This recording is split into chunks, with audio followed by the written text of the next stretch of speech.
السلام عليكم ورحمة الله وبركاته. الحمد لله رب العالمين،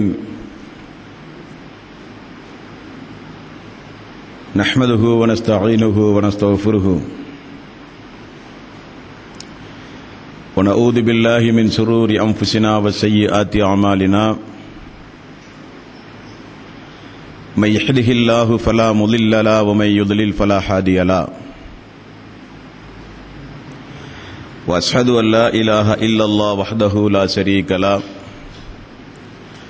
وأشهد أن محمدا عبده ورسوله. يا أيها الذين آمنوا اتقوا الله حق تقاته ولا تموتن إلا وأنتم مسلمون. يا أيها الناس اتقوا ربكم الذي خلقكم من نفس واحدة وخلق منها زوجها وبث منهما رجالا كثيرا ونساء، واتقوا الله الذي تساءلون به والأرحام إن الله كان عليكم رقيبا. يا أيها الذين آمنوا اتقوا الله وقولوا قولا سديدا يصلح لكم أعمالكم ويغفر لكم ذنوبكم، ومن يطع الله ورسوله فقد فاز فوزا عظيما. فإن خير الحديث كتاب الله، وخير الهدي هدي محمد صلى الله عليه وسلم، وشر الأمور محدثاتها وكل محدثة بدعة وكل بدعة ضلالة وكل ضلالة في النار. வார்த்தைகளில் சிறந்தது அல்லாஹ்வுடைய வார்த்தை என்றும், வழிகாட்டுதலில் சிறந்தது நபிகள் நாயகம் ஸல்லல்லாஹு அலைஹி வஸல்லம் அவர்களுடைய வழிகாட்டுதல் என்றும், காரியங்களில் மிக மிக கெட்டது மார்க்கங்களில் பித்அத்துகளை உண்டாக்குவது, ஒவ்வொரு பித்அத்தான காரியங்களும் வழிகேடுகள் அனைத்தும் உங்களை நரகில் கொண்டு போய் சேர்க்கும் என்று நபிகள் நாயகம் ஸல்லல்லாஹு அலைஹி வஸல்லம் அவர்கள் தங்களுடைய ஒவ்வொரு சொற்பொழிவின் ஆரம்பத்திலும் இந்த மனித சமூகத்திற்கு நினைவுபடுத்தியதை இந்த நல்ல சந்தர்ப்பத்தில் புனிதமிக்க ரமலானுடைய மாதத்தில் அல்லாஹ்வுடைய தூதர் காண்பித்து தந்த முறைப்படி இபாதத்துகளை செய்து ஒரு சிறந்த நோக்கத்திற்காக வேண்டி இங்கே ஒன்று கூடியிருக்கின்ற உங்களது சிந்தனையிலும் ஆரம்பமாக அந்த நபிமொழியை நினைவுபடுத்தி என்னுடைய இந்த உரையினை ஆரம்பம் செய்கிறேன். எல்லாம் வல்ல அல்லாஹ் ரப்பல் ஆலமீன் இணை வைத்தலை விட்டும், பித்அத்துகள், அனாச்சாரங்கள், மூட பழக்க வழக்கங்கள், சடங்கு சம்பிரதாயங்களை விட்டும், அமல்களை பாழாக்கி மறுமை நாளில் நரகத்திற்கு அழைத்துச் செல்கின்ற அனைத்து தீய நடவடிக்கைகளை விட்டும் உங்களையும் என்னையும் உங்களது குடும்பத்தாரையும் எனது குடும்பத்தாரையும் அல்லாஹ் காப்பாற்றுவதோடு, அல்லாஹ்வினுடைய மார்க்கத்தில் சொல்லப்பட்ட சட்டதிட்டங்களை நம்முடைய வாழ்வில் நாம் முழுமையாக பின்பற்றி மரணிக்கின்ற பொழுது முஸ்லீமாக மரணித்து மறுமை நாளில் நல்லவர்களோடு அல்லாஹ் நம் அனைவர்களையும் எழுப்பி சொர்க்கத்தில் உன்னதமானவர்களோடு அல்லாஹ் நம் அனைவர்களையும் ஒன்று சேர்ப்பானாக.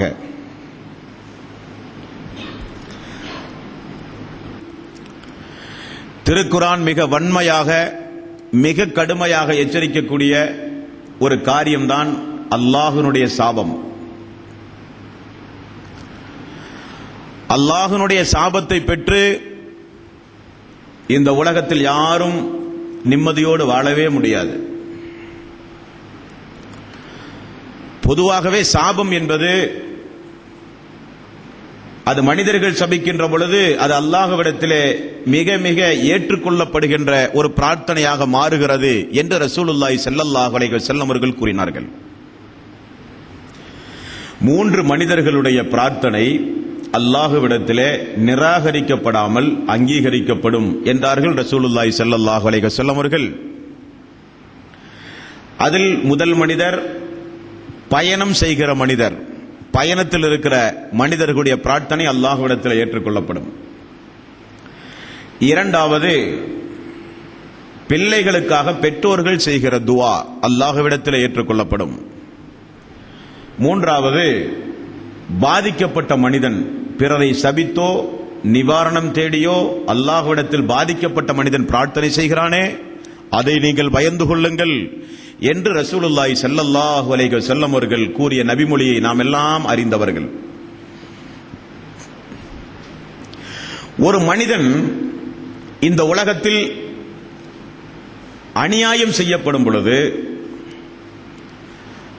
யார் மூலம் அநியாயம் செய்யப்படுகிறானோ அவனுக்கு எதிராக அல்லாஹ்விடத்திலே சபித்து ஒரு மனிதன் துவா செய்கிற பொழுது அந்த துவா அல்லாஹ்விடத்திலே ஏற்றுக்கொள்ளப்படுகிறது. அப்பொழுது சாபத்திற்கு, சபிப்பலுக்கு பெரிய ஒரு தாற்பயம் உண்டு இஸ்லாமிய மார்க்கத்தில். ஒரு சில நடவடிக்கைகளை மனிதர்கள் மேற்கொள்ளும் பொழுது மலக்குமார்கள் சபிப்பார்கள் என்று கூட நீங்கள் பார்க்கலாம் ஹதீஸ்களிலே. அந்த வரிசையில் இன்றைக்கு நாம் பார்க்க போகிற பாரம் அல்லாஹ்வினுடைய சாபம். அல்லாஹ் சபிக்கிறான் என்றால் மனிதர்கள் சபிப்பதை போல் அல்ல அதனுடைய அர்த்தம். குர்ஆனோடு தொடர்பு இருக்கக்கூடிய மக்களுக்கு தெரியும், அவர்களும் கேலி செய்தார்கள், அல்லாஹும் கேலி செய்தான். பார்க்கிறோமா இல்லையா? அவர்களும் பரிகாசம் செய்தார்கள், அல்லாஹும் பரிகாசம் செய்தான். அவர்களும் சூழ்ச்சி செய்தார்கள், அல்லாஹும் சூழ்ச்சி செய்தான். இப்படி குர்ஆனுடைய வசனங்களிலே நீங்கள் பார்க்கலாம்.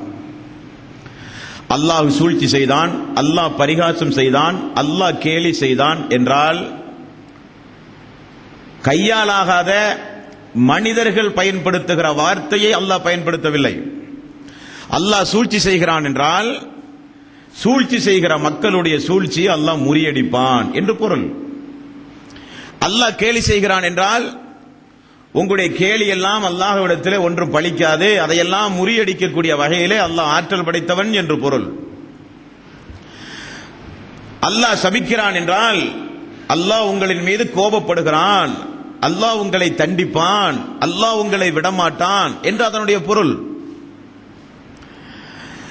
குறைந்தபட்சம் மிக சுருக்கமாக பரந்த விரிந்த கண்ணோட்டத்தோடு அலசி ஆராய்ந்து ஒரு வரியில் அல்லாஹ்வுடைய சாபத்திற்கு விளக்கம் சொல்ல வேண்டுமானால், யார் அல்லாஹ்வுடைய சாபத்திற்குரியவனாக இந்த உலகத்தில் வாழ்கிறானோ அவன் அல்லாஹ்வுடைய அருளை விட்டும் தூரமாகி விடுவான். அதுதான் சுருக்கம். அல்லாஹ்வுடைய அருள், அல்லாஹ்வுடைய அன்பு, அல்லாஹ்வுடைய பாசம், அல்லாஹ்வுடைய கிருபை, அல்லாஹ்வுடைய நெருக்கம் எதுவும் அவனுக்கு இருக்காது. பார்க்கிறோமா இல்லையா? அல்லாஹ் 3 மனிதர்களோடு மறுமை நாளில் பேச மாட்டான், பார்க்க மாட்டான், பரிசுத்தப்படுத்த மாட்டான், கருணை கண் கொண்டு பார்க்க மாட்டான் என்றெல்லாம் ரசூலுல்லாஹி ஸல்லல்லாஹு அலைஹி வஸல்லம் அவர்கள் பயன்படுத்துவார்கள். அல்லாஹ்வுடைய சாபத்தை ஒரு அடியான் பெற்றால் அல்லாஹ்வுடைய அருளை விட்டு அவன் தூரமாகி விடுவான். அல்லாஹ்வுடைய சாபத்திற்குரிய காரியங்கள் எல்லாம் எது தெரிந்து கொள்ள வேண்டுமா வேண்டாமா? கண்டிப்பாக தெரிந்து கொள்ள வேண்டும். நபிகள் நாயகம் ஸல்லல்லாஹு அலைஹி வஸல்லம் அவர்கள் ஒவ்வொரு காரியங்களாக சொல்லி சொல்லி இவைகளெல்லாம் அல்லாஹ்வுடைய சாபத்திற்குரிய காரியம், அதிலிருந்து நீங்கள் தவிர்ந்து கொள்ளுங்கள். இவைகளெல்லாம் அல்லாஹ்வுடைய சாபத்திற்குரிய காரியம், அதை விட்டு முற்றிலுமாக நீங்கள் ஒதுங்கிக் கொள்ளுங்கள். இவைகளெல்லாம் அல்லாஹ்வுடைய சாபத்திற்குரிய காரியம், அதை நீங்கள் ஏறெடுத்து கூட பார்க்காதீர்கள், உங்களால் தாங்க முடியாது அல்லாஹ்வுடைய சாபம் இறங்கினால். நபிகள் நாயகம் ஸல்லல்லாஹு அலைஹி வஸல்லம் அவர்கள் நமக்கு சொல்லித் தருவார்கள். அல்லாஹ்வுடைய சாபத்திற்கு ஒரு அடியான் ஆளானால் அவனுடைய மறுமை வாழ்வு எப்படி இருக்கும்? 4வது அத்தியாயத்தின் 52வது வசனம். இந்த வசனத்தில் அல்லாஹ் ரப்பல் ஆலமீன் சொல்கிறான், வமன் எல் அனில்லாஹு ஃபலன் தஜித லஹு நஸீரா. வமன் எல் அனில்லாஹு ஃபலன் தஜித லஹு நஸீரா. அல்லாஹ்வுடைய சாபத்திற்குரியவர்கள் யார் என்றால், அல்லாஹ்வுடைய சாபத்தை பெற்ற மனிதன் எப்படி ஆவான் என்றால், அல்லாஹ் சொல்கிறான், அவனுக்கு மறுமை நாளில் எந்த உதவி செய்கிற நபர்களையும் நீங்கள் பார்க்க முடியாது. அல்லாஹ்வுடைய சாபத்திற்குரிய அடியானுக்கு யாரும் மறுமையில் உதவி செய்ய முடியாது. அல்லாஹ் அனுமதித்து தூதர் பரிந்துரை செய்கிற பரிந்துரை கூட அவனுக்கு கிடையாது. நோன்பு அல்லாஹ்விடத்திலே மறுமை நாளில் மன்றாடும், அல்லாஹுவே பகல் முழுக்க பட்டினி கிடந்து தியாகம் செய்து என்னை பாதுகாத்தான் யா அல்லாஹ், எங்களுடைய பரிந்துரையை ஏற்றுக்கொண்ட அந்த அடியானை மன்னிப்பாயாக. திருக்குர்ஆன் அல்லாஹ்விடத்திலே சாட்சி மறுமை நாளில். அல்லாஹுவே ஓதி பாதுகாத்தான், பிற மக்களுக்கு எடுத்துச் சொல்லி கண்ணியப்படுத்தினான், அவனுடைய வாழ்விலும் பின்பற்றி எங்களை உயர்வான அந்தஸ்திலே வைத்தான் யா அல்லாஹ். சூரத்துல் பக்ரா, சூரத்து ஆல இம்ரான், சூரத்துல் கஃப் அத்தியாயங்கள் எல்லாம் அல்லாஹ்விடத்திலே போட்டி போட்டு பரிந்து பேசும். தொழுகையில் குறிப்பிட்ட ஃபஜ்ருடைய தொழுகை அல்லாஹ்விடத்திலே சாட்சி சொல்லும். இது எதுவுமே நடக்காது அல்லாஹ்வுடைய சாபத்திற்குரிய அடியானுக்கு. அதைத்தான் அல்லாஹ் சொல்கிறான். அல்லாஹ்வுடைய சாபத்திற்குரியவர்கள் யார் என்பதை அல்லாஹ் பட்டியல் போடும் பொழுது அவர்கள் ஒவ்வொரு வகையான குற்றத்திற்குரியவர்கள். தொடர்ந்து நாம் பார்க்க போகிறோம். அதை அல்லாஹ் சொல்கிறான், உலாயிகல்லதீன லஅனஹுமுல்லாஹ், இவர்கள் தான் அல்லாஹ்வுடைய சாபத்தை பெற்றவர்கள். அல்லாஹ்வுடைய சாபத்தை இவர்கள் பெற்றால் வமன் யல்அனில்லாஹு ஃபலன் தஜித லஹு நஸீரா, 4வது அத்தியாயத்தின் 52வது வசனம். அல்லாஹ்வுடைய சாபத்தை யார் பெற்றார்களோ அவர்களுக்கு எந்த உதவியாளர்களையும் மறுமை நாளிலே நீங்கள் பார்க்க முடியாது அல்லாஹ் சொல்கிறான். அல்லாஹ்வுடைய சாபத்திற்குரியவர்கள் எல்லாம் யார், எந்தெந்த காரணத்திற்காக வேண்டியெல்லாம் அல்லாஹ் அவனுடைய அருள்மறையாம் திருமறை குர்ஆனில் இந்த மனித சமூகத்தை அல்லாஹ் சபிக்கிறான். ஒன்று, 3வது அத்தியாயத்தின் 86வது வசனம். இந்த குற்றத்திற்குரிய, இப்பொழுது நாம் பார்க்க போகிற இந்த குற்றத்திற்குரியவர்களை யாரெல்லாம் சபிக்கிறார்கள் தெரியுமா? அல்லாஹ் சபிக்கிறானாம். மலக்குமார்கள், கோடான கோடி மலக்குமார்களும் சபிக்கிறார்களாம். இன்னும் யாரெல்லாம் சபிக்கக்கூடியவர்கள் இருக்கிறார்களோ அவர்களும் சேர்ந்து இவர்களை சபிக்கிறார்களாம். அல்லாஹு அக்பர். சபிக்கக்கூடியவர்களும் சபிக்கிறார்கள். அதாவது மனிதர்கள், வானலோகத்திலே இருக்கிற லட்சோப லட்ச கோடான கோடி மில்லியன் கணக்கில் உள்ள மலக்குமார்களும் அவனை சபிக்கிறார்கள். அல்லாஹும் சபிக்கிறான். எந்த குற்றத்திற்குரியவர்கள் அன்பார்ந்த சோர்களே? 3வது அத்தியாயம் 86வது வசனம். கைஃப யஹ்தில்லாஹு கௌமன் கஃபரு பஅத ஈமானிஹிம் ஷஹிது அன்ன ரசூல் ஹக்குன் வஜாஅஹுமுல் பையினாத். தெளிவான ஆதாரங்களை கொண்டு அல்லாஹ் தூதரை அனுப்பியிருந்தும் அந்த தூதரை அவர்கள் உண்மைப்படுத்தி இருந்தும், வார்த்தைகளை நீங்கள் நன்றாக கவனிக்க வேண்டும். தெளிவான ஆதாரங்கள் வந்து நிச்சயமாக தூதர் உண்மைதான் என்று சான்றும் பகர்ந்து ஈமானும் கொண்டு அதற்கு பிறகு யார் இஸ்லாத்தை விட்டு வெளியேறுகிறார்களோ, அல்லாஹுவை ஒப்புக்கொண்டு வேதத்தை நம்பி தூதரையும் பின்பற்றி அதற்கு பிறகு யார் நிராகரிக்கிறார்களோ, வல்லாஹு லா யஹ்தில் கௌமல் லாலிமீன், இந்த அநியாயக்காரர்களுக்கு அல்லாஹ் ஒரு பொழுதும் நேர்வழி காட்டவே மாட்டான். உலாயிக ஜஸாஉஹும் அன்ன அலைஹிம் லஅனத்துல்லாஹி வல் மலாயிகத்தி வன்னாசி அஜ்மஈன். யார் அல்லாஹ் வழங்கிய நேரான வழியை பின்பற்றி தெளிவான சான்றுகளை பார்த்து தூதரை பின்பற்றி ஈமான் கொண்டு இஸ்லாத்தை ஏற்ற பிறகு யாராவது இஸ்லாத்தை விட்டு நிராகரித்தால் இந்த அநியாயக்காரர்களுக்கு அல்லாஹ் நேர்வழி காட்ட மாட்டான். மேலும் உலாயிக ஜஸாஉஹும் அன்ன அலைஹிம் லஅனத்துல்லாஹி வல் மலாயிகத்தி வன்னாசி அஜ்மஈன். இவர்களை அல்லாஹ் சபிக்கிறான். மலக்குமார்கள் எல்லாம் சபிக்கிறார்கள், சபிக்க கூடியவர்களும் சபிக்கிறார்கள். எவ்வளவு பெரிய ஒரு பாரதூரமான ஒரு வேலை. ஆனா சமூகத்தில் என்ன நிலைமை? மார்க்கத்துடைய மகத்துவம் தெரியாது. காசுக்காக வேண்டி மார்க்கத்தை விட்டு போகிறார்கள். காசுக்காக எத்தனையோ நபர்கள் காசை கொடுத்து இஸ்லாமியர்களை மதமாற்றம் செய்ய வைக்கிறார்கள். பெண்ணுக்காக, அற்ப ஒரு பெண்ணுக்காக ஒரு மனிதன் இஸ்லாத்தையே தூக்கி வீசிவிட்டு செல்கிறான். அற்ப ஒரு ஆணுக்காக ஒரு பெண் இஸ்லாத்தையே தூக்கி விட்டு செல்கிறார்கள். சமீபத்திலே நம்முடைய கண் எதிரே நடந்த ஒரு கொடூரமான ஒரு சம்பவம் என்னவென்றால், ஒரு பெண், நம்முடைய சமூகத்தை சார்ந்த ஒரு பெண் வேறொரு சமூகத்தை சார்ந்த ஒரு மனிதனை விரும்பி திருமணம் செய்து அது காவல் நிலையங்களிலே வைத்து ஒரு பஞ்சாயத்து லெவலில் வந்து நின்றது. எல்லோரும் ஓடினார்கள். ஓடி போய் அவனிடத்திலே போய் இஸ்லாத்துடைய மகத்துவத்தை எல்லாம் எடுத்து சொல்லி, இந்த பெண் முஸ்லிமான பெண்ணாக இருக்கிறாள், ஆகவே நீங்கள் இஸ்லாத்திற்கு நீங்கள் வந்தால் உங்களுடைய வாழ்க்கை ரொம்ப சிறப்பாக இருக்கும் என்றெல்லாம் உபதேசம் செய்கிறோம். அந்த பெண் என்ன சொன்னால் தெரியுமா? நீங்கள் எல்லாம் இஸ்லாத்துக்கு வர வேண்டாம், நாமெல்லாம் இந்துவாகவே இருப்போம். யார் சொன்னா? முஸ்லிம் பெண். நீங்கள் இவ்வளவு சிரமப்பட்டு அவருக்கெல்லாம் இஸ்லாத்தை சொல்ல வேண்டிய அவசியம் இல்லை. நானும் இந்துவாக மாறி நாங்கள் இந்துவாகவே இருக்கிறோம். அல்லாஹ் விடுவானா? இந்த ஹிதாயத் என்பது, நேர்வழி என்பது, இது என்ன அற்ப பெண்ணுக்காக, ஒரு ஆணுக்காக, செல்வத்திற்காக, உலக ஆசாபாசத்திற்காக, விளையாட்டுக்காக இந்த ஹிதாயத்தை யாருக்காவது விலை பேசி அல்லது ஹிதாயத்தை விட்டு ஒரு மனிதன் தூரமாகிற காரியமா இது? அல்லாஹ் விடவே மாட்டான். அதைத்தான் அல்லாஹ் சொல்லுகிறான், வேதத்தை நம்பி, தூதரை நம்பி, தெளிவான வழிகாட்டுதல் இது என்று உணர்ந்து ஈமான் கொண்டு முஸ்லீமாக வாழ்ந்து அதற்கு பிறகு யார் நிராகரிக்கிறார்களோ, வல்லாஹு லா யஹ்தில் கௌமல் ஸாலிமீன், அந்த அநியாயக்காரர்களுக்கு அல்லாஹ் நேர்வழி காட்டவே மாட்டான். அக்கிரமக்கார கூட்டத்தை அல்லாஹ் நேசிக்கவே மாட்டான். உலாயிக ஜஸாஉஹும் அன்ன அலைஹிம் லஅனத்துல்லாஹி வல் மலாயிகத்தி வன்னாசி அஜ்மஈன், அவர்களுக்கு அல்லாஹ்வுடைய சாபம், மலக்குமார்களுடைய சாபம், சபிக்கக்கூடிய மனிதர்களுடைய சாபமும் அவர்களுக்கு உண்டு என்று அல்லாஹ் சொல்கிறான்.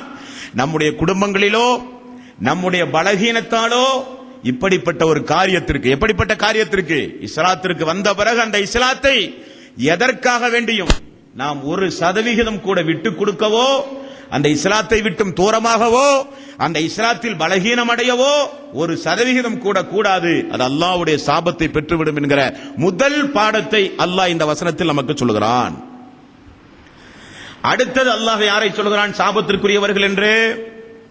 2வது அத்தியாயத்தில் 159வது வசனம், இன்னல்லதீன யக்துமூன மா அன்ஸல்னா மினல் பையினாத்தி வல் ஹுதா மின் பஅதி மா பையன்னாஹு லின்னாஸி ஃபில் கிதாப். அல்லாஹ் அவனுடைய அருள்மறையாம் திருமறை குர்ஆனிலே கூறுகிறான், நாம் அருளிய தெளிவான அத்தாட்சிகளையும் நேர்வழியையும் நாம் வேதத்தின் மூலம் மனிதர்களுக்கு அருளிய பின்பு. அல்லாஹ் எப்படி சொல்கிறான்? இன்னல்லதீன யக்துமூன மா அன்ஸல்னா மினல் பையினாத்தி வல் ஹுதா மின் பஅதி மா பையன்னாஹு லின்னாஸி ஃபில் கிதாப், மனிதர்களுக்காக வேதத்தின் மூலம் இதுதான் நேரான வழி என்று தெளிவான சான்றுகளோடு நான் நிரூபித்த பிறகு, மார்க்கத்தை நான் தெளிவுபடுத்திய பிறகு, உலாயிக யல்அன்ஹுமுல்லாஹு வ யன்ஹுமுல் லாயிமூன், நிச்சயமாக அந்த மார்க்கத்தை யார் மக்களிடமிருந்து மறைக்கின்றார்களோ, 2வது கூட்டத்தார்கள். அல்லாஹ் என்ன சொல்கிறான்? தெளிவான அத்தாட்சிகளையும் நேர் வழியையும் வேதத்தின் மூலம் மனிதர்களுக்கு நான் விளக்கிய பின்பு யார் அந்த மார்க்கத்தை மக்களிடமிருந்து மறைக்கின்றார்களோ அவர்கள் உலாயிக யல்அன்ஹுமுல்லாஹு வ யல்அன்ஹுமுல் லாயினூன், அவர்கள் நிச்சயமாக அல்லாஹுவால் சபிக்கப்பட்டவர்கள், அவர்களை சபிப்பதற்கு உரிமையுடையவர்களும் அவர்களை சபிக்கிறார்கள். இதே வார்த்தை. அல்லாஹ்வும் சபிக்கிறான், சபிப்பதற்கு உரிமைப்பட்டவர்களும் சபிக்கிறார்கள். இந்த சாபத்திலே இருந்து இவர்கள் மீள வேண்டுமானால் அல்லாஹ் 3 வகையான நிபந்தனைகளை அல்லாஹ் விதிக்கிறான். ஒரு மனிதன் தொழவில்லை, பயான்களின் மூலமோ குர்ஆனை படிக்கும் பொழுதோ ஹதீஸை படிக்கும் பொழுதோ உடனே அவன் திருந்தி விடுகிறான். அல்லாஹுவே, நான் தொழாமல் இருந்ததுக்கு என்னை குற்றம் பிடிக்காதே, இதோ நான் இனிமேல் 4வது தேதி முதல் தொழுகிறேன், அடுத்த கட்டம் தொழுதால் அவன் அவன் அல்லாஹ்விடமிருந்து தப்பிப்பான். ஆனால் மார்க்கத்தை மறைத்தால் அவன் மட்டும் ஏதாவது ஒரு மூலையில போய் மௌத்தாவதற்கு முன்னால் அவன் போய் திருந்தினால் அல்லாஹ் அவனை விடவே மாட்டான். 3 வகையான நிபந்தனைகளை அல்லாஹ் விதிக்கிறான் சாபத்திலே இருந்து அவன் விடுதலை பெற வேண்டுமானால். காரணம், அவன் மறைத்தது அல்லாஹ்வுடைய தீனை. இன்றைக்கு பார்க்கிறோமா இல்லையா? அல்லாஹ்வுடைய ஆயத்தை சொல்லுகிறோம், அல்லாஹ்வுடைய தூதருடைய நபிமொழிகளை நாம் சொல்லுகிறோம், தெளிவாக ரத்தின சுருக்கமாக உள்ளங்கை நெல்லிக்கனி போல ஒவ்வொரு காரியத்தையும் நாம் விளக்குகிறோம். நம்முடைய வார்த்தை அல்ல, வார்த்தை ஜாலம் அல்ல, சூனியம் அல்ல, தெளிவான ஆதாரத்தை கொண்டு நாம் விளக்குகிறோம். இருந்தாலும் சமூகத்தில் இத்துணை நாள் ஒன்றை சொல்லிவிட்டோமே, இப்பொழுது ஏற்றுக்கொண்டால் மக்கள் என்ன நினைப்பார்கள் என்பதற்காக, இவர்கள் சொல்லி நாங்கள் என்ன திருந்துவது என்பதற்காக, அல்லாஹ் சொன்னாலும் அல்லாஹ்வுடைய தூதர் சொன்னாலும் எங்களுடைய வழி இதுதான், மூதாதையருடைய வழி, முன்னோர்களுடைய வழி, மதுஹபினுடைய வழி, இதுதான் எங்களுடைய வழி, காலம் காலமாக இந்த வழியை தான் பின்பற்றுகிறோம் என்பதற்காகவோ, மார்க்கத்தை யாராவது மக்கள் மத்தியிலே சென்றடையாமல் மறைத்தால் அவர்களுக்குரிய நிபந்தனைகள் என்ன? என்ன நிபந்தனை? எங்காவது தொலைபேசியில தொடர்பு கொண்டு மறைமுகமாக வெளியூரிலே வைத்து சந்தித்து நீங்கள் சொன்னதெல்லாம் சரிதான், காலம் காலமாக நாங்கள் அறியாமையில இருந்து விட்டோம் என்று அவன் திருந்தினால் போதுமா? விடமாட்டான் அல்லாஹ் ரப்பல் ஆலமீன். அல்லாஹ் 3 நிபந்தனைகளை சொல்லுகிறான். மார்க்கத்தை யார் மறைக்கிறார்களோ அவர்கள் அல்லாஹ்வுடைய சாபத்தை பெற்று விட்டார்கள். சபிப்பவர்களுடைய சாபத்தையும் அவர்கள் பெற்று விட்டார்கள்.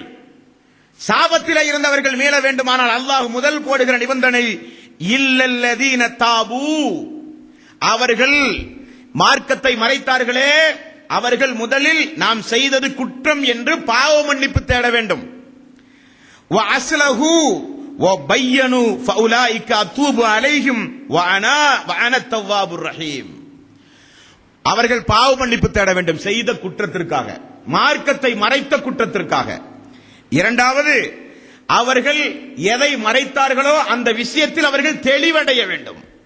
மூன்றாவது, எந்த மக்கள் மத்தியில் இந்த மார்க்கத்தை மறைத்தார்களோ அந்த மக்கள் மத்தியிலே போய் நின்று கொண்டு சொல்ல வேண்டும், நாங்கள் ஆரம்பத்தில் சொன்னது தவறு, ஆரம்பத்தில் தெரியாமல் சொன்னோம், விளங்காமல் சொன்னோம், இப்பொழுது சொல்வதுதான் சரி, அல்லாஹ்வுடைய ஆயத், அல்லாஹ்வுடைய தூதருடைய பொன்மொழி இப்படித்தான் இருக்கிறது என்று எந்த மக்கள் மன்றத்தில் மார்க்கத்தை மறைத்தார்களோ அந்த மக்கள் மன்றத்திலே வந்து நின்று கொண்டு மார்க்கத்தை தெளிவுபடுத்த வேண்டும்.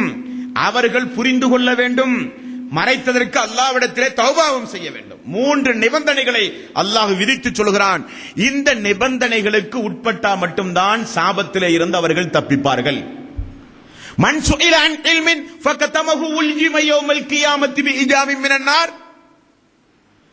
யார் ஒருவர் சத்தியம் இது என்று தெளிவாக தெரிந்தும் மக்களிடத்தில் எடுத்துச் சொல்லாமல் யார் அந்த மார்க்கத்தை மறைக்கின்றார்களோ அவர்களுக்கு அல்லாஹ் மறுமை நாளில் நரகத்திலான கடிவாளம் அல்லாஹ் போடுவான். இது யாருக்கு? மார்க்கத்தை மறைப்பதற்குரிய மக்களுக்கு. சத்தியம் இது என்று தெளிவாக தெரிந்தும் போட்டி போட்டுக் கொண்டு மறைக்கக்கூடிய நபர்களுக்கு அல்ல. உங்களுக்கு எனக்கு எல்லாம் இந்த தௌஹீத் தெரியும், குர்ஆன் சுன்னா என்னவென்று தெரியும், எது தீமையான காரியம் என்று தெரியும். நாம் இந்த மார்க்கத்தை பிற மக்களுக்கு எடுத்து சொல்லாமலேயே வாழ்ந்தால் சொர்க்கம் செல்ல முடியாது. அப்படிப்பட்ட மார்க்கம் அல்ல இந்த மார்க்கம். அவரவர்கள் நேரான வழியை பின்பற்றி அவரவர்கள் இபாதத்து செய்து அவரவர்கள் வாழ்ந்தால் மறுமையில சொர்க்கம் போக முடியாது.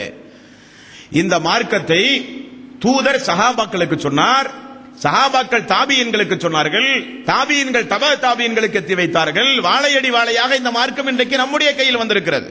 நம்முடைய கடமை என்ன? வரக்கூடிய சமூக மக்களை ஏமாற்றக்கூடாது. சமூக மக்கள் நம்மளை நம்பி இருக்கிறார்கள். நம்முடைய பிள்ளைகள், நம்முடைய தந்தை, நம்முடைய தந்தையினுடைய தந்தை, நம்மளுக்கு முன்னால் வாழ்ந்தவர்கள் இணை வைத்தல் இல்லாமல், பித்அத்துகள் இல்லாமல், அனாச்சாரம் இல்லாமல் தெளிவான ஒரு மார்க்கத்தை நமக்கு முன்னால் எடுத்துச் சொல்வார்கள் என்று நம்பிக்கொண்டிருக்கிறார்கள். அந்த மக்களுக்கு துரோகம் செய்யக்கூடாது. நம்முடைய கடமை மார்க்கத்தை எடுத்துச் சொல்வது. மார்க்கத்தை எடுத்துச் சொல்லாமல் மரணித்தால் மன் சுஇல அன் இல்மின் ஃபகதமஹு உல்ஜிம யௌமல் கியாமத்தி பிஇஜாமின் மினன் நார். நரக நெருப்பினுடைய கடிவாளம் போடப்படும், நரக நெருப்பினுடைய கடிவாளம் போடப்படும் என்று அல்லாஹ் மார்க்க சம்பந்தப்பட்ட விஷயங்களில் யாராவது விளையாடினால் அல்லாஹ் சபிக்க ஆரம்பித்து விடுவான், அல்லாஹ் கோபப்பட்டு விடுவான். இது இரண்டாவது. மூன்றாவது யார்? மூன்றாவது, ஒரு மனிதன் நிராகரிப்பிலே போய்விட்டான். ஒரு மனிதன் நிராகரிப்பிலே போய்விட்டான். அவனுக்கு பல முறை அல்லாஹ்வுடைய ஆயத்தை கொண்டு நினைவுபடுத்தியும் அல்லாஹ்வுடைய தூதருடைய பொன்மொழிகளை கொண்டு நினைவுபடுத்தியும் அந்த மனிதன் திருந்தாமலேயே வாழ்கிறான். ஜாக்கிரதையாக நீங்கள் கவனிக்க வேண்டும். பாவம் செய்தால் திருந்துவது மனித பண்பு. பாவங்களில் ஈடுபட்டால் வருந்தி திருந்துவது, இனிமேல் அந்த பாவத்தை ஏறெடுத்தும் பார்க்காமல் இருப்பது மனித பண்பு. சைத்தானுடைய பண்பு பாவத்தை தொடர்ந்து செய்து கொண்டே இருப்பது. யார் நிராகரிப்பில் இருந்து அந்த நிராகரிப்பிலே இருந்து மீண்டு வராமல் நிராகரிப்பிலேயே தொடர்ந்து இருந்து கல்லாயிதா பலாத்தி தராக்கிய வக்கீலம் என்றான் வல்லன்ன அன்னகுல் ஃபிரான் வல் தஃபத்தி ஷாக்கு பிசாக் இலா ரப்பிக யௌமைதினில் மசாக். உயிர் தொண்டை குழியை அடைந்து துடியாய் துடிக்கக்கூடிய நேரத்தில் அல்லாஹ் கேட்பானே, இந்த நேரத்தில் உன்னை காப்பாற்றுவதற்கு யார் இருக்கிறார் என்கிற அந்த மரண நேரம், சக்கராத்துடைய நேரம். அந்த சக்கராத்துடைய நேரம் வரை அவன் தொடர்ந்து இறை நிராகரிப்பிலேயே இருந்தால், திருந்தாமல், நேர்வழி எது என்று ஆய்வு செய்யாமல், எது இறை வேதம் என்று பார்த்து படிக்க முயற்சி செய்யாமல், முஹம்மது என்கிற ஒரு இறை தூதர் இருப்பதாக உலகத்திலே இருக்கிற பெரும்பான்மையான முஸ்லிம்கள் நம்புகிறார்களே, அவர் உண்மையிலேயே இறை தூதர் தானா, இறை தூதருக்குரிய அந்தஸ்து அவருக்கு உண்டுமா என்றெல்லாம் அல்லாஹ் கொடுத்த அறிவை கொண்டு வேதத்தை, தூதரை, மறுமையை, அல்லாஹுவை எவன் அறியாமல் நிராகரிப்பு நிலையிலேயே இருந்து மரணத்தை அடைகிறானோ அவன் யார்? அல்லாஹ்வுடைய சாபத்திற்குரியவன். 2வது அத்தியாயத்தின் 161வது வசனம், இன்னல்லதீன கஃபரு வமாது வஹும் குஃபாரு உலாயிக அலைஹிம் லஅனத்துல்லாஹி வல் மலாயிகத்தி வன் நாஸி அஜ்மஈன். எல்லாம் அதே ஆயத்து தான். யார் இறை நிராகரிப்பிலே மூழ்கி இருந்து அதே நிலையில் எவன் மரணிக்கின்றானோ நிச்சயமாக லஅனத்துல்லாஹி வல் மலாயிகத்தி வன் நாஸி அஜ்மஈன், அவர்களை அல்லாஹ் சபிக்கிறான், மலக்குமார்கள் சபிக்கிறார்கள், சபிக்கக்கூடியவர்களும் இவர்களை சபிக்கிறார்கள் என்றும் அல்லாஹ் ரப்பல் ஆலமீன் எச்சரிக்கையாக சொல்கிறான். அன்பார்ந்த சகோதரர்களே, அப்படியானால் முதலில் நாம் பார்த்தது யாரை? யார் தெளிவான சான்றுகள், வேதம், தூதர், ஈமான், இஸ்லாம், அப்படி இஸ்லாமிய மார்க்கத்தை முழுக்க முழுக்க ஏற்றுக்கொண்ட ஒரு மனிதன் இஸ்லாத்தை விட்டும் இறை நிராகரிப்புக்கு அவன் சென்று விட்டால் அல்லாஹ் சபிக்கிறான், மலக்குமார்கள் சபிக்கிறார்கள், மனிதர்கள் சபிக்கிறான். இந்த அநியாயக்காரனுக்கு அல்லாஹ் நேர்வழி காட்ட மாட்டான். இது முதல் சாரார். 2வது சாரார் யார்? சத்தியம் இது என்று ரொம்ப தெள்ள தெளிவாக தெரிந்தும் அந்த சத்தியத்தை மக்கள் மத்தியிலே எடுத்துச் சொல்லாமல் யார் மறைக்கின்றார்களோ அவர்களும் அல்லாஹ்வுடைய சாபத்திற்குரியவர்கள். மார்க்கத்தை மறைத்தவர்கள் சாபத்திலே இருந்து தன்னை தற்காத்துக் கொள்ள வேண்டுமானால் 3 நிபந்தனைகள். 1, செய்த குற்றத்திற்கு பாவ மன்னிப்பு. 2வது, எது சத்தியமான மார்க்கம் என்பதை படித்து தெளிவடைய வேண்டும். 3வது, எந்த சமூகத்தில், எந்த மக்களிடத்தில், எந்த குடும்பத்தில், எந்த தெருவில், எந்த ஊரில், எந்த மாநிலத்தில், எந்த நாட்டில் அவன் அந்த மார்க்கத்தை மறைத்தானோ அதே மக்களிடத்திலே போய் திரும்ப அவன் போய் சொல்ல வேண்டும். மார்க்கத்தை மறைத்தவர்களும் அல்லாஹ்வுடைய சாபத்திற்குரியவர்கள். 3வது, மார்க்கத்தை ஏற்காமல் நிராகரித்த நிலையிலேயே இருந்து ஒரு மனிதன் மரணித்தால் அவனும் அல்லாஹ்வுடைய சாபத்திற்குரியவன். அல்யௌம அக்மல்து லக்கும் தீனக்கும் வஅத்மம்து அலைக்கும் நிஅமதி வரலீது லக்குமுல் இஸ்லாம தீனா. அல்லாஹ் இந்த மார்க்கத்தை முழுமைப்படுத்தி விட்டான், உங்களுக்காக உங்களிடமிருந்து இந்த மார்க்கத்தை அல்லாஹ் அங்கீகரித்து விட்டான், தன்னுடைய அருளை, தன்னுடைய ரஹமத்தை தூதரின் மீது அல்லாஹ் முழுமையாக்கி விட்டான் என்று 5வது அத்தியாயத்தின் 3வது வசனத்தில் அல்லாஹ் சொல்லுகிறான். முழுமைப்படுத்தப்பட்ட மார்க்கம், தெளிவான மார்க்கம், இரவு கூட பகலை போல பளிச்சிட்டு மின்னுகின்ற ஒரு மார்க்கத்தில் உங்களை நான் விட்டுச் செல்கிறேன் என்றார்கள் ரசூலுல்லாஹி ஸல்லல்லாஹு அலைஹி வஸல்லம் அவர்கள். அப்படி பளிச்சிட்டு மின்னுகின்ற மார்க்கம், தெள்ளத் தெளிவான மார்க்கம். அந்த மார்க்கத்தை பின்பற்றிய சஹாபாக்கள் எல்லாம் சொர்க்கவாசிகள். அப்படிப்பட்ட அந்த மார்க்கத்தில் கோணல்களை உண்டு பண்ணி ஆஃபி, சாஃபி, அனஃபி, அம்பலி, மாலிக் மதுஹபுகளை எல்லாம் உண்டு பண்ணி மதுஹபுகளை பின்பற்றாத அவன் முஸ்லீம் அல்ல. குர்ஆனை நீங்கள் விளங்க முடியாது, ஹதீசுகளை நேரடியாக விளங்க முடியாது, மார்க்க உலமாக்களுடைய உதவியின் மூலம் தான் இவைகளை எல்லாம் விளங்க முடியும். திருக்குர்ஆன் நீங்கள் எல்லாம் சாதாரணமாக படிக்க கூடாது என்றெல்லாம் மார்க்கங்களிலே கோணல்களை உண்டாக்குகிறார்கள்.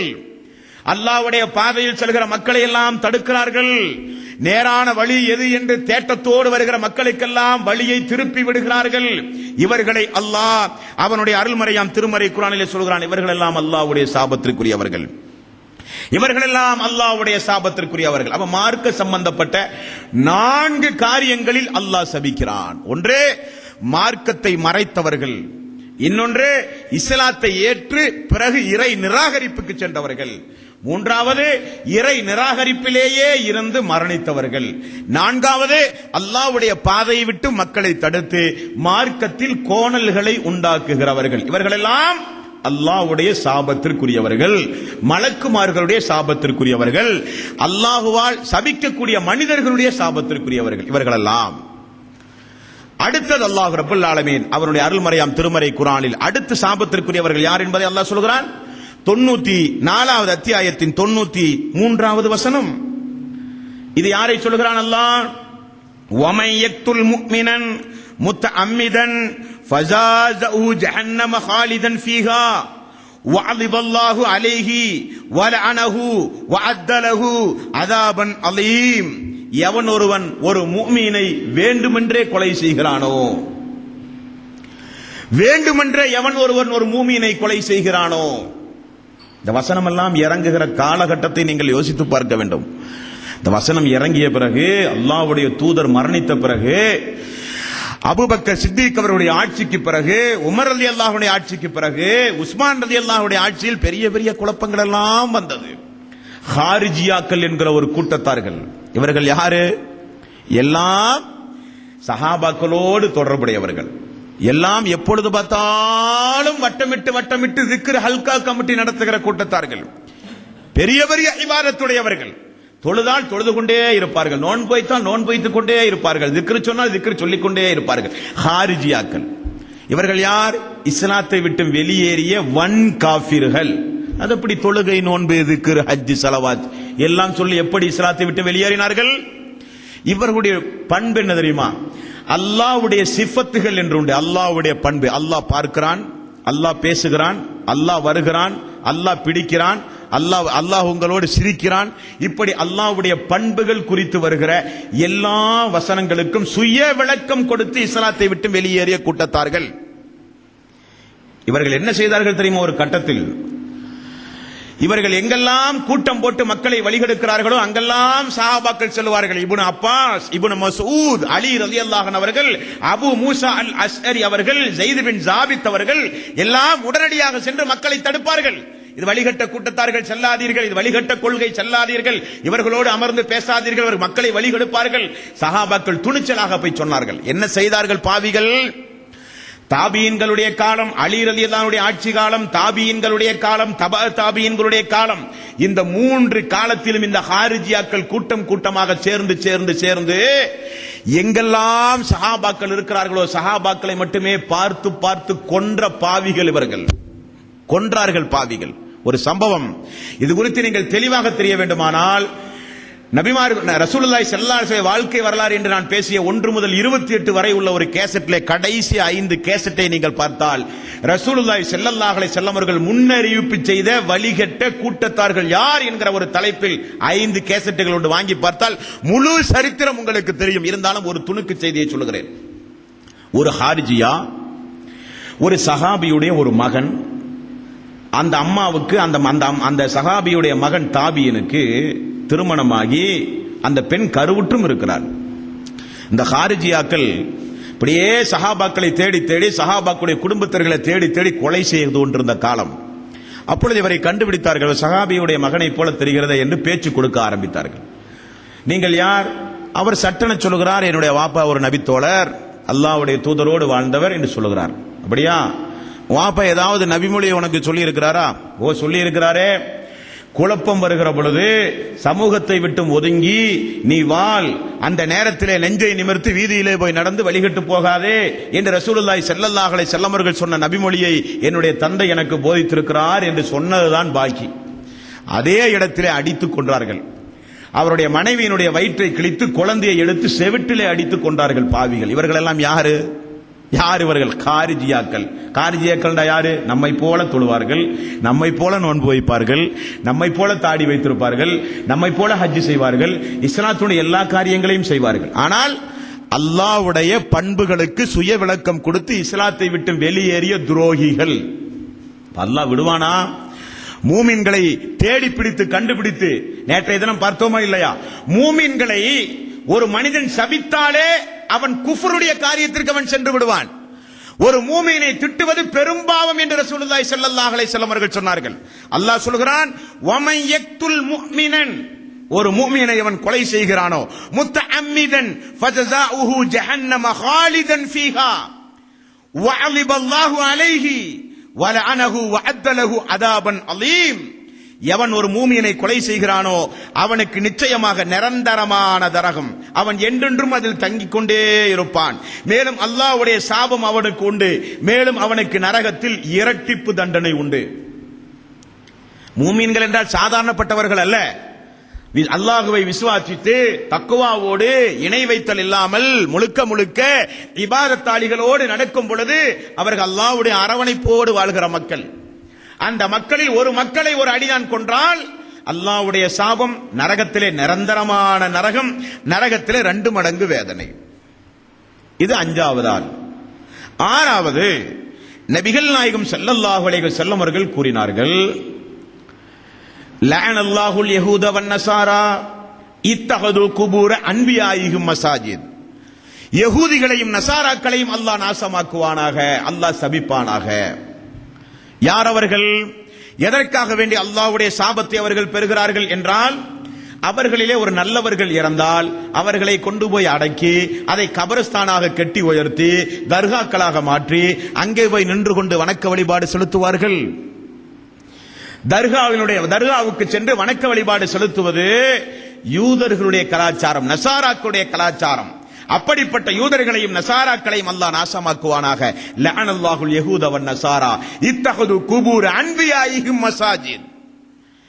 அன்பியாக்கள், நாதாக்கள், நல்லவர்கள் மரணித்தால் மரணித்த இடத்தை கட்டி உயர்த்தி தர்காவாக ஆக்கி அல்லாஹ்வுக்கு செலுத்த வேண்டிய வணக்கம் அனைத்தையும் கொண்டு போய் தர்காவிலே கொண்டு போய் செலுத்துவார்கள், மையவாடியிலே கொண்டு போய் செலுத்துவார்கள். இவர்கள் அல்லாஹ்வுடைய சாபத்திற்குரியவர்கள் என்றார்கள் நபிகள் நாயகம் ஸல்லல்லாஹு அலைஹி வஸல்லம் அவர்கள். அதை இறை விசுவாசி, உண்மையான முஸ்லிம் அப்படிப்பட்ட காரணகாரியங்களை செய்யக்கூடாது. நம்முடைய எல்லா வணக்கங்களையும் செய்வதற்கு தான் இறை இல்லங்கள் எழுப்பப்பட்டிருக்கிறது. அல்லாஹ்வுடைய பள்ளி, அல்லாஹ்வுக்கு செய்ய வேண்டிய வணக்கங்களை அல்லாஹ்வுடைய பள்ளியிலே செலுத்த வேண்டும். ஃபரல் அல்லாத தொழுகைகளை வீடுகளிலே தொழ வேண்டும். நோன்பு, ஜக்காத், ஹஜ், நேர்ச்சை, குர்பான் எல்லாம் அல்லாஹ்வுக்குரியது. இய்யாக நஅபுது வ இய்யாக நஸ்தஈன். உன்னையே வணங்குகிறோம், உன்னிடமே உதவி தேடுவோம் யா அல்லாஹ், உன்னை தவிர யாரையும் நாங்கள் வணங்க மாட்டோம் என்று தொழுகையில் வாக்கு கொடுத்த ஒரு முஸ்லிம் தொழுகை முடிந்து வெளியே போய் தர்காக்களுக்கு சென்று துஆ செய்வதென்ன, நேர்ச்சை செய்வதென்ன, பாத்தியா ஓதுவதென்ன, வலம் வருவதென்ன, ஏத்திகாஃப் போல அந்த பங்கே போய் தங்குவதென்ன, தொழுவதென்ன, சுஜூது செய்வதென்ன, சுப்ஹானல்லாஹ் சொல்லத்தான் வேண்டுமே. அப்படி அல்லாஹ் அல்லாதவர்களை வழிபடுகிற சிந்தனை யூத நசாராக்குடைய சிந்தனை. ஆகவேதான் லஅனல்லாஹுல் யஹூத வன் நசாரா இத்தஹது குபூர அன்பியாயிஹிம் மசாஜித். கபர்களை வணங்குகிற மக்களை அல்லாஹ் நாசமாக்குவானாக என்றும் நபிகள் நாயகம் ஸல்லல்லாஹு அலைஹி வஸல்லம் அவர்கள் கூறினார்கள். அடுத்து அல்லாஹ்வுடைய சாபத்திற்குரியவர்கள் யார்? மார்க்கத்தில் பித்அத்தை செய்கிறவர்கள். நல்ல இந்த ஒரு விஷயத்தை நன்றாக நீங்கள் யோசிக்க வேண்டும். மார்க்கத்தில் யார் புதுமையை உண்டாக்குகிறானோ அவன் அல்லாஹ்வுடைய சாபத்திற்குரியவன். புதுமையை உண்டாக்குகிறவனுக்கு எவன் உதவி செய்கிறானோ அவன் அல்லாஹ்வுடைய சாபத்திற்குரியவன். புதுமையை செய்கிற பித்அத்துக்காரனுக்கு எவன் அடைக்கலம் கொடுக்கிறானோ அவனும் அல்லாஹ்வுடைய சாபத்துக்குரியவன். ரசூலுல்லாஹி ஸல்லல்லாஹு அலைஹி வஸல்லம் அவர்கள் கூறினார்கள். இப்ப நம்முடைய வாழ்க்கைகளை கொஞ்சம் யோசித்து பாருங்கள் அன்பார்ந்த சகோதரர்களே. எவ்வளவு வரதட்சணை திருமணம், திருமணத்தின் பெயரால் எவ்வளவு பித்அத்துகள், அனாச்சாரங்கள், மாட்டு மரத்தவர்களையே விஞ்சுகின்ற அளவுக்கு திருமணங்களிலே இன்றைக்கு மூட பழக்க வழக்கங்கள், பேண்டு வாத்தியங்கள், சினிமா நடிகர்களை ஒப்பிட்டு போஸ்டர்களை ஒட்டுவது, புது மணப்பெண் புது மணமகனை கிண்டல் கேலி செய்து அன்று இரவு முழுக்க கச்சேரிகளை, கூத்துகளை நடத்துவது, ஒரு சுன்னத்தை நிறைவேற்ற எவ்வளவு ஹராமான காரியத்தை செய்கிறார்கள். கொஞ்சமாவது வேதனை இருக்குமா உங்களுக்கு? ஆனா அல்லாஹ்வை புறக்கணிச்சு, அல்லாஹ்வுடைய தூதரை புறக்கணிச்சு ஒரு திருமணம் நடத்துகிறான். அல்லாஹ் வேண்டுமா, அல்லாஹ்வுடைய தூதர் வேண்டுமா என்று முடிவு செய்ய வேண்டிய ஒரு மனிதன் அல்லாஹ்வுடைய தூதரை ஒரு ஓரமாக தூக்கி வைத்துவிட்டு குடும்பம் தேவை, நண்பர்கள் தேவை என்று சொல்லுகிறோமே, நியாயமா? பித்அத்துக்காரனுக்கு உதவுகிறீர்களே, அல்லாஹ்வுடைய சாபம் இறங்காதா? பித்அத்துக்காரனை பாதுகாக்கின்றீர்களே, அல்லாஹ்வுடைய சாபம் இறங்குமா இறங்காதா? குடும்பமா அல்லாஹுவா என்றால் யார் நமக்கு வேண்டும்? நமக்கு அல்லாஹ் வேண்டும். நம்முடைய மனைவியா, நம்முடைய மக்களா, நம்முடைய உறவினர்களா, அல்லாஹ்வுடைய ரசூலா என்றால் நமக்கு அல்லாஹ்வுடைய ரசூல் தான் தேவை. மக்களா, மார்க்கமா என்றால் நமக்கு மார்க்கம் தான் தேவை. ஆனால் நண்பர்கள் பிரிந்து போய் விடுவார்கள், உறவு முறைகள் துண்டித்து விடும். போகாவிட்டால் நம்முடைய குடும்பத்துடைய பாரம்பரியம் என்னாவது, நம்முடைய குடும்பத்துடைய தன்மானம் என்னாவது? நாளை மீது நம்ம வீட்டு நல்ல காரியத்துக்கெல்லாம் அவர்கள் வருவார்களா? 1008 நொண்டிச்சாக்கு. இந்த காரணங்களை எல்லாம் சொல்லி பித்அத்தை சமூகத்திலே ஊக்குவிக்க நாம் காரணம். பித்அத்துக்காரனை பாதுகாக்கிறோம், பித்அத்துக்காரனுக்கு துணை செய்கிறோம். பித்அத்துக்காரனோடு சேர்ந்து பித்அத்தை ஆதரிக்கிறோம் என்றால் நபிகள் நாயகம் ஸல்லல்லாஹு அலைஹி வஸல்லம் அவர்கள் கூறினார்கள், பித்அத்து செய்கிறவனை அல்லாஹ் சபிக்கிறான், பித்அத்து செய்கிறவனை தூண்டுகிறானே, உதவி செய்கிறானே, அவனை அல்லாஹ் சபிக்கிறான், பித்அத்துக்காரனை பாதுகாக்கிறானே, அவனை அல்லாஹ் சபிக்கிறான். இதிலிருந்தும் அல்லாஹ் நம் அனைவர்களையும் காப்பாற்ற வேண்டும். இந்த தீய பண்பு நம்முடைய வாழ்வில் இருக்கக்கூடாது. கடந்த காலங்களில் இருந்தால் ரமலானுடைய மாதத்திலே இருந்து நாம் எடுக்கக்கூடிய ஒவ்வொரு பயிற்சியும் ரமலான் அல்லாத காலங்களில் நம்முடைய வாழ்வில் பிரதிபலிக்க வேண்டும். நமக்கு மக்கள் முக்கியமல்ல, மார்க்கம் தான் முக்கியம். லா யுமினு அஹதுக்கும் ஹத்தா அகூன அஹப்ப இலைஹி மின் வாலிதிஹி வ வலதிஹி வன்னாசி அஜ்மஈன். நீங்கள் உண்மை மூமினாக முடியாது. உங்களுடைய தாய், தந்தை, மகன், உற்றார், உறவினர்கள், மனைவி, மக்கள் எல்லாரையும் விட அல்லாஹ்வுடைய தூதரை நேசிக்காதவரை நீங்கள் உண்மை மூமினாகவே முடியாது. நபிகள் நாயகம் ஸல்லல்லாஹு அலைஹி வஸல்லம் அவர்கள் சொன்னார்கள். அந்த தூதருக்கு நேர்மாறாக தூதரை தூக்கி வீசி தூதர் எச்சரித்த ஒரு காரியத்தை ஒரு மனிதன் செய்கிறான் என்றால் அங்கே போய் நின்று கொண்டு இது மார்க்கத்திற்கு புறம்பானது என்ற எச்சரிக்கை விட வேண்டும். இல்லை என்றால் ஒரு மூமின் ஒரு பாவத்தை கண்டால், ஒரு தவறை கண்டால் கையால் தடுக்க வேண்டும், அல்லது நாவினால் தடுக்க வேண்டும், அல்லது மனதால் வெறுத்து ஒதுங்க வேண்டுமே தவிர அங்கே போய் நின்று கொண்டு அந்த கச்சேரிகளிலே, அந்த நிகழ்ச்சிகளிலே பங்கெடுத்து பித்அத்தை எந்த வகையிலும் ஊக்குவித்து விடக் கூடாது. எவனுக்காக வேண்டியோ நாம் அல்லாஹ்வுடைய சாபத்தை பெற வேண்டிய அவசியம் இல்லை என்பதை நீங்கள் இந்த நல்ல நேரத்தில் உங்களுடைய உள்ளத்திலே ஆழ பதிய வைத்துக் கொள்ள வேண்டும். அடுத்தது சாபத்திற்குரியவர்கள் யார்? யார் தன்னுடைய பெற்றோர்களை நோவினை செய்கிறானோ அவனை அல்லாஹ் நாசமாக்குவான். ஏன் பெற்றோர்களுக்கு அவ்வளவு ஒரு அந்தஸ்தை இஸ்லாமிய மார்க்கத்தில் சொல்லப்பட்டிருக்கிறது? 17வது அத்தியாயத்தின் 23வது வசனம், வக்கலா ரப்புக்க அல்லா தஅபுது இல்லா இய்யாஹு. நிச்சயமாக அல்லாஹ் உங்களுக்கு கட்டளையாக பிறப்பிக்கிறான், அல்லாஹ்வை தவிர வேறு யாரையும் நீங்கள் வணங்கக்கூடாது. வபில் வாலிதைனி இஹ்சானா. உங்களுடைய பெற்றோர்களிடத்திலே நீங்கள் நீதமாக நடங்கள். இம்மா எபுலு அன்ன இண்டக்கல் கிபர அகதுகுமா அவு கிலாகுமா ஃபலா தக்குல்லகுமா உஃபி வலா தன்ஹருகுமா. உங்களுடைய பெற்றோர்கள் முதுமை வயதை அடைந்து உங்களிடத்தில் அவர்கள் இருக்கும் பொழுது அவர்களை சீ என்று கூட நீங்கள் உதாசீனப்படுத்தி விடாதீர்கள். முகம் சுளித்து அந்த பெற்றோர்களை நீங்கள் பேசி விடாதீர்கள். அந்த பெற்றோர்களிடத்தில் நீங்கள் நீதமாக நடங்கள். அல்லாஹ்வுடைய கட்டளை 17வது அத்தியாயத்தின் 23வது வசனம். ஏன் அல்லாஹ் அப்படி பெற்றோர்களை உயர்த்தி சொல்லுகிறான்? 31வது அத்தியாயத்தின் 14வது வசனம். இந்த வசனத்தில் அல்லாஹ் சொல்லுகிறான், வவஸைனல் இன்சான பிவாலிதைஹி ஹமலத்துஹு உம்முஹு வஹனன் அலா வஹனின் வஃபிசாலுஹு ஃபி ஆமைன் அனிஸ்குர்லி வலிவாலிதைக இலல் மசீர். நிச்சயமாக பெற்றோர்களுக்கு நீங்கள் நன்மை செய்யுங்கள். காரணம், பலகீனத்திற்கு மேல் பலகீனம் அடைந்து அவர்கள் உங்களை பெற்றெடுத்திருக்கிறார்கள், மிகவும் சிரமப்பட்டிருக்கிறார்கள், கஷ்டப்பட்டிருக்கிறார்கள். 46வது அத்தியாயத்தின் 15வது வசனம், வவஸைனல் இன்சான பிவாலிதைஹி இஹ்சானா ஹமலத்துஹு உம்முஹு குர்ஹன் வவலஅத்துஹு குர்ஹன். அவர்கள் சிரமத்திற்கு மேல் சிரமப்பட்டு, கஷ்டத்திற்கு மேல் கஷ்டப்பட்டு, பலகீனத்திற்கு மேல் பலகீனங்களை சுமந்து அவர்கள் உங்களை ஈன்றெடுத்திருக்கிறார்கள். ஆகவே பெற்றோர்களை நீங்கள் நோவினை செய்தால் அவர்கள் நாசமடைந்து விடுவார்கள், அல்லாஹ்வுடைய சாபத்தை பெறுவார்கள் என்று நபிகள் நாயகம் ஸல்லல்லாஹு அலைஹி வஸல்லம் அவர்கள் கூறினார்கள். அடுத்தது நபிகள் நாயகம் ஸல்லல்லாஹு அலைஹி வஸல்லம் அவர்கள் சொன்னார்கள், அடுத்து அல்லாஹ்வுடைய சாபத்திற்குரியவர்கள் யார்? தாயிடமிருந்து மகனை எவன் பிரிக்கிறானோ, தாயிடமிருந்து மகளை யார் பிரிக்கிறானோ, தாய்க்கும் பெற்றோர்களுக்கு மத்தியிலே, பெற்றோர்களுக்கும் மக்களுக்கு மத்தியிலே எவன் உறவை முறிக்கிறானோ அவன் அல்லாஹ்வுடைய சாபத்திற்குரியவன். திருமணமான பெண்கள் ரொம்ப ஜாக்கிரதையா இருக்கணும், திருமணமான ஆண்கள் ரொம்ப ஜாக்கிரதையாக இருக்கணும். யாருக்காக வேண்டியும் பெற்றோர்களை தூக்கி வீசக்கூடாது. தனியாக சென்று குடித்தனம் நடத்த வேண்டும் என்பது மார்க்கத்தில் தடுக்கப்பட்ட ஒன்றுமல்ல, மார்க்கத்தில் அனுமதிக்கப்பட்டது. அதற்காக வேண்டி திருமணம் முடித்தா என்ற ஒரே காரணத்திற்காக வேண்டி உன் தாயை பார்க்க கூடாது, உன் தந்தையை பார்க்க கூடாது, எந்த காரணத்தை கொண்டு உங்க அம்மா உங்க அப்பா வீட்டுக்கு போக கூடாது. யார் இவர்கள்? அல்லாஹ்வுடைய சாபத்திற்குரியவர்கள். தாய்க்கும் மகளுக்கும் மத்தியிலே பிரிவினையை உண்டாக்குகிறவன், தாயையும் மகளையும் பிரிக்கக்கூடியவன். அல்லது பெண்கள் இப்படி என்னை திருமணம் முடிக்க வேண்டுமானால் உங்களுடைய தாய் தந்தை யாரும் என் வீட்டுக்கு வரக்கூடாது பெண்கள் சொல்லுவது, தாய்க்கும் மகனுக்கும் பிரிவினையை உண்டாக்குவது. யார் இவர்கள்? அல்லாஹ்வுடைய சாபத்தை பெறக்கூடியவர்கள். பெற்ற தாய்க்கும் பெற்றெடுத்த மக்களுக்கு மத்தியிலே வேறுபாட்டை கற்பித்து பிரிவினைகளை உண்டாக்கி அவர்களுக்கும் இவர்களுக்கு மத்தியிலே பகைமை உணர்வை உண்டாக்குகிறவன் அல்லாஹ்வுடைய சாபத்திற்குரியவன். நபிகள் நாயகம் ஸல்லல்லாஹு அலைஹி வஸல்லம் அவர்கள் கூறினார்கள். அடுத்தது யார்? அடுத்தது நபிகள் நாயகம் ஸல்லல்லாஹு அலைஹி வஸல்லம் அவர்கள் சொன்னார்கள், குடிப்பழக்கத்திற்கு அடிமையானவன். எவன் ஒருவன் குடிக்கிறானோ அவன் அல்லாஹ்வுடைய சாபத்திற்குரியவன். எவன் ஒருவன் போதைப் பொருளை விற்கிறானோ அவன் அல்லாஹ்வுடைய சாபத்திற்குரியவன். எவன் மதுபானத்தை சுமந்து செல்கிறானோ அவன் அல்லாஹ்வுடைய சாபத்திற்குரியவன்.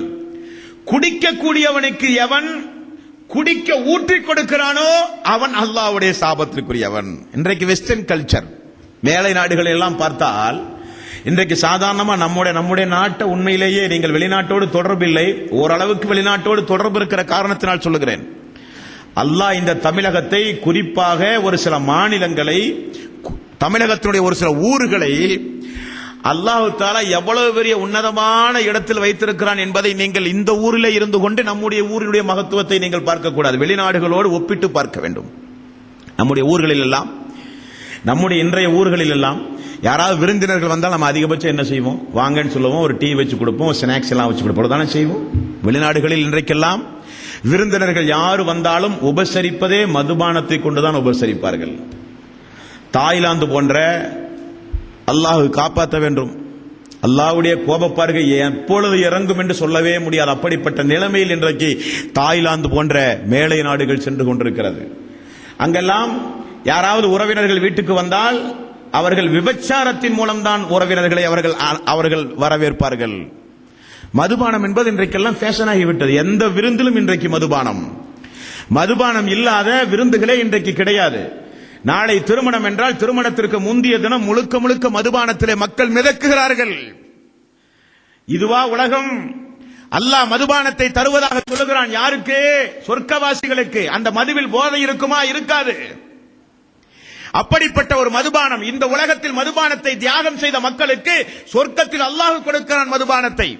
சுவை மிகுந்தது, நறுமணம் மிகுந்தது, ஆனால் மயக்கம் வராது. ஆனால் இந்த உலகத்தில் அல்லாஹ் ஹராமாக்கிய மதுபானங்களுக்கு அவன் அடிமையாகி குடித்து விற்பனை செய்து அதை சுமந்து அதை வசூலித்து அதற்கு கணக்கு பார்த்து அதை விருந்து பச்சாரத்திலே ஊற்றி கொடுக்கிறானோ அத்துணை பேரையும் அல்லாஹ் நாசமாக்குவான். அத்துணை பேரும் அல்லாஹ்வுடைய சாபத்திற்குரியவர்கள் என்று நபிகள் நாயகம் ஸல்லல்லாஹு அலைஹி வஸல்லம் அவர்கள் சொன்னார்கள். மதுபானத்தை விட்டு ஒதுங்க வேண்டும். அடுத்தது வட்டி. வட்டி வாங்குகிறவன், வட்டி கொடுப்பவன், வட்டிக்கு சாட்சி சொல்பவன், வட்டி கணக்கெழுதுபவன், வட்டி வசூலிப்பவன் எல்லாம் அல்லாஹ்வுடைய சாபத்திற்குரியவர்கள். தாய்மார்கள் ரொம்ப கவனிக்கணும். சின்ன ஒரு கஷ்டம் வந்துட்டாலே காதில் இருக்கிற கம்மலை கொண்டு போய் விற்கிறதுக்கு பதிலாக கொண்டு போய் அடமானத்துக்கு கொண்டு போய் வைக்கிறது. என்னவா? வித்தா திரும்ப யார் வாங்குறது? வட்டின்னு சொல்லி ஒரு தனி தலைப்பை பேசணும்னு நினைச்சா நேரம் இல்லை. நம்முடைய நகைகளை, நம்முடைய கஷ்டங்களுக்கு ஆளுக்காக வேண்டி வித்தா எப்ப வேணாலும் வாங்கிக்கலாம். ஆனா அதற்காக வேண்டி ஒரே அடியாக கொண்டு போய் வட்டி கடையில் கொண்டு போய் வைக்கிறது, அடமானத்துக்கு வைக்கிறது எவ்வளவு பெரிய ஒரு குற்றம், எவ்வளவு பெரிய ஒரு பாவம். வட்டி கொடுப்பது, வட்டிக்கு வாங்குவது, வட்டிக்கு சாட்சி சொல்லுவது. இந்த கடைக்கு போங்க, பெர்சன்டேஜ் ரொம்ப கம்மி, 2 பவனுக்கு அதிகமா ஒரு 1000 ரூபாய் கிடைக்கும் ரெக்கமெண்ட் பண்றான சாட்சி சொல்கிறார்கள் அவர்கள். வட்டி கணக்கு பார்ப்பது, வட்டி கடையில் போய் வேலைக்கு சேர்ந்து, வட்டி கடையில் வேலைக்கு சேர்ந்து போய் வசூலி பரிந்துரை செய்வது, வட்டி வாங்குவது, கொடுப்பது எல்லாம் அல்லாஹ்வுடைய சாபத்திற்குரிய காரியம். அதிலிருந்தும் அல்லாஹ் நம் அனைவர்களையும் காப்பாற்ற வேண்டும். அடுத்தது அல்லாஹ்வுடைய சாபத்திற்குரியவர்கள் யார்? ஒட்டுமுடி வைக்கக்கூடிய பெண்கள். எந்த பெண்கள் ஒட்டுமுடி வைக்கிறார்களோ, ஒட்டுமுடி யார் வைத்து விடுகிறார்களோ அந்த 2 பேரையும் அல்லாஹ் நாசமாக்குவானாக. ஒட்டுமுடி வைக்கக்கூடிய பழக்க வழக்கம் இயற்கைக்கு மாற்றமான பழக்கம்.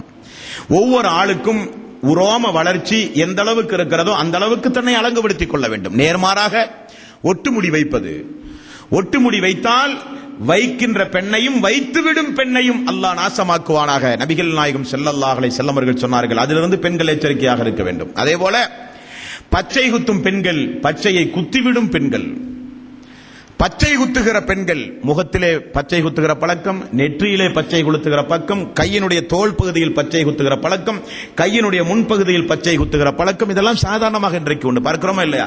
அரசியல் கட்சி தலைவனுக்காக வேண்டி தொண்டன் பச்சை குத்துகிறான், காதலனுக்காக காதலி, இப்படி எப்படி தொடர்ந்து சொல்லிக்கொண்டே போகலாம். பச்சை குத்துகிற பழக்கம், இது அல்லாஹ்வுடைய உடம்பு, அல்லாஹ் நமக்கு தந்த இரவல். திரும்ப கேட்பான் அல்லாஹ் ரப்பல் ஆலமீன், பாதுகாப்பு உன்னை உனக்கு என்னுடைய கிருபையாக தந்தேனே, முறையாக பாதுகாத்தாயா?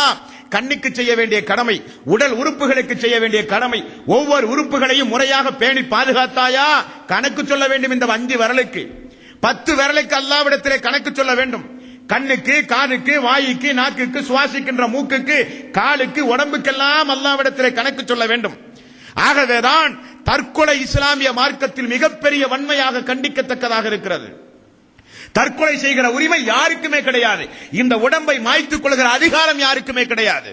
ஆகவேதான் போரின் பொழுது கூட ஒரு சஹாபி தற்கொலை செய்து கொண்டார். அவர் நரகவாசி என்று ரசூலுல்லாஹி ஸல்லல்லாஹு அலைஹி வஸல்லம் அவர்கள் பகிரங்கமாக சொன்னார்கள்.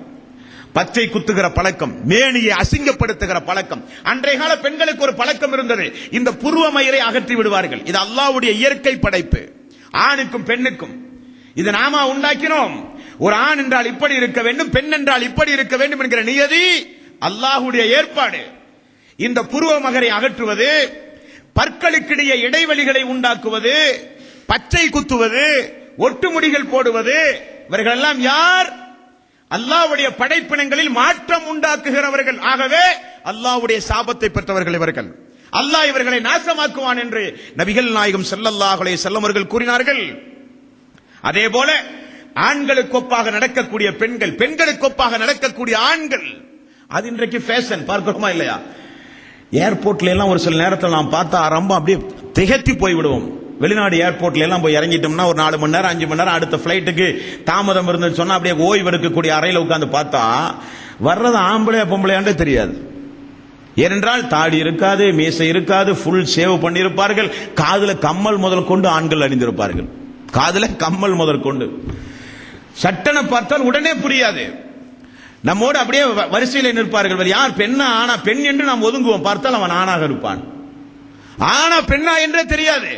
நபிகள் நாயகம் ஸல்லல்லாஹு அலைஹி வஸல்லம் அவர்கள் சொன்னார்கள், ஆணுக்கொப்பாக நடக்கக்கூடிய பெண், பெண்ணுக்கொப்பாக நடக்கக்கூடிய ஆண். இன்றைக்கு ஃபேஷன், ஐரோப்பியன் கல்ச்சர் என்கிற அடிப்படையில் இன்றைக்கு மக்கள் மத்தியிலே உள்ள மாற்றங்கள், மக்கள் மத்தியிலே உள்ள மாற்றங்கள். அல்லாஹ் ரப்பல் ஆலமீன் இயற்கையாகவே ஆண்களை எப்படி படைத்திருக்கிறான்? ஆண்களுக்கு மீசை வரும், ஆண்களுக்கு தாடி வரும். பெண்களுக்கு ஏன் வருவதில்லை? ஏன் அந்த பெண்களுடைய முகத்திலே அது முளைப்பதில்லை? என்ன காரணம்? அது பெண்களுடைய இயல்பு.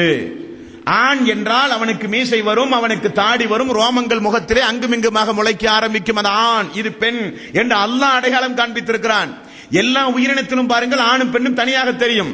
கோழியிலே பாருங்கள், சேவல் கோழி தனியாக தெரியும், பெட்டை கோழி தனியாக தெரியும். உண்டா இல்லையா? அதற்கு மேல் தலையிலே ஒரு அழகு.